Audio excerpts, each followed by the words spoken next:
अगर मुझको मिलता ना तेरा सहारा, अगर मुझको मिलता ना तेरा सहारा, जाने भटकता मैं कहाँ मारा मारा, जाने भटकता मैं कहाँ मारा मारा, ले लो शरण में अब, ले लो शरण में अब, कृपा सांवरे, कृपा सांवरे तेरी कृपा सांवरे।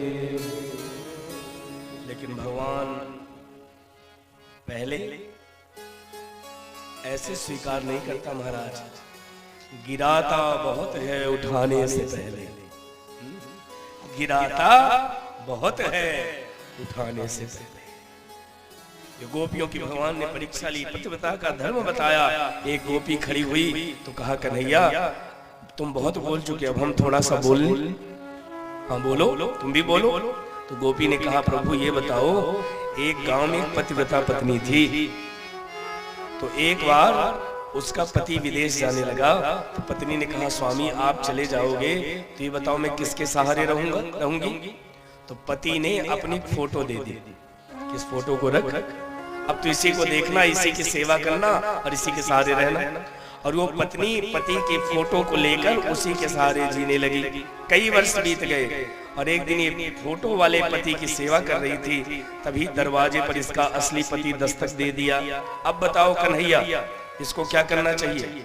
फोटो वाले पति की सेवा करनी चाहिए कि असली पति के लिए दरवाजा खोलना चाहिए? भगवान ने कहा बड़ी पागल हो, जब असली पति आ गया तो नकली पति की सेवा क्यों करनी?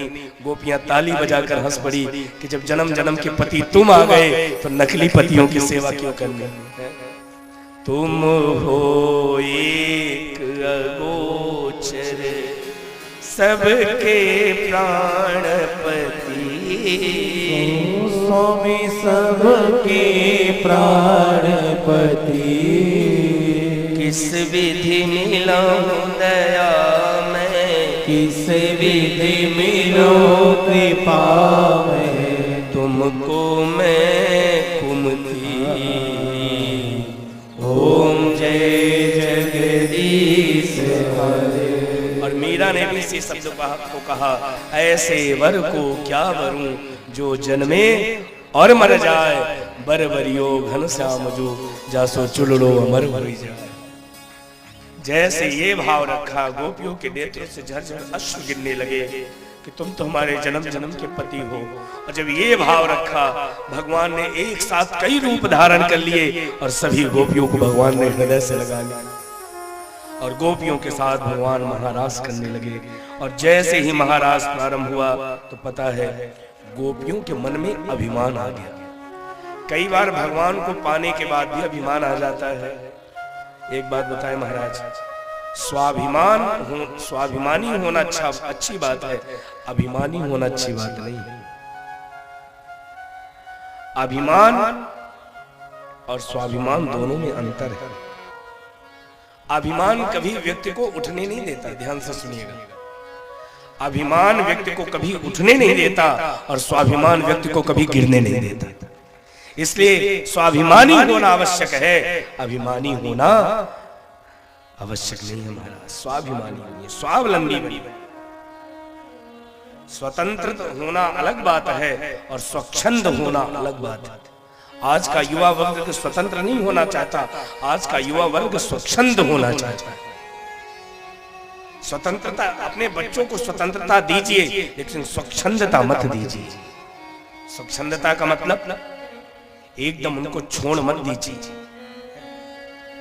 यहाँ युवा वर्ग भी बैठे हैं, बुरा मत मानना। एक बात मैं माता पिता से प्रार्थना करूं, जिसके बच्चे परदेश में रहते हों उनको अपने बच्चों का ध्यान और ज्यादा रखना चाहिए। नहीं, हॉस्टल में जो बच्चे रहते जरा उनका दर्शन करना जाके 10 बजे रात के बाद। और कई बार माता पिता देखने जाते हैं, फोन करके जाते हैं, तब तो सब बढ़िया व्यवस्था कर लेते हैं। कभी बिना फोन किए जाओ तब असलियत पता चलेगी कि पढ़ रहा है कि क्या कर रहा है। स्वतंत्रता अच्छी बात है, स्वच्छंदता अच्छी बात नहीं है महाराज। भगवान ने देखा कि गोपियों को अभिमान हो गया। एक गोपी ने कन्हैया से कहा, कन्हैया रास करते करते ना मेरे सर दुख, मेरे सर में दर्द हो गया। भगवान ने कहा तो मैं क्या करूं, मेरा सर दबा दो। भगवान सर दबाने लगे। एक गोपी ने कहा, लाला रास करते करते मेरा हाथ दुखने लगा। तो भगवान ने कहा क्या करूं, हाथ दबा दो। भगवान हाथ दबाने लगे। एक गोपी ने कहा, लाला रास करते करते मेरी कमर दुखने लगी। भगवान कमर दबाने लगे। और भगवान ने धीरे से कहा, किसी का गला नहीं दुख रहा क्या, उनकी गला भी दबा दो। ये गोपियां जब भगवान से ही सेवा लेने लगी, भगवान ने श्री राधा रानी का हाथ पकड़ा और भगवान वहां से चल चल। यहाँ राधा का नाम तो नहीं लिखा, लेकिन संकेत किया गया है। भागवत में सुखदेव जी ने 2 नामों का उल्लेख नहीं किया महाराज। हमारे आचार्य जी मूल पाठ कर रहे हैं, उनको पता होगा। 2 नाम भागवत जी में नहीं लिखा है, एक श्री राधा रानी का, एक श्री सुदामा जी का। ये 2 नाम नहीं लिखे भागवत में। राधा रानी का नाम क्यों नहीं लिखा? राधा रानी का नाम सुखदेव जी ने इसलिए भागवत में नहीं लिया क्योंकि राधा रानी का नाम लेते ही सुखदेव जी की 6 महीने की समाधि लग जाती थी। तो सुखदेव जी बड़ा संभल के कथा कह रहे थे। सुखदेव जी ने सोचा, यदि मैंने राधा का नाम लिया और 6 महीने की समाधि लग गई तो इसका परीक्षित का क्या होगा, इसके पास तो 7 ही दिन है। इसलिए सुखदेव जी ने राधा का नाम परोक्ष रूप से नहीं लिया, लेकिन अपरोक्ष रूप से बताया। पदानि व्यक्तमेतानि नंद सुनोर् महात्मना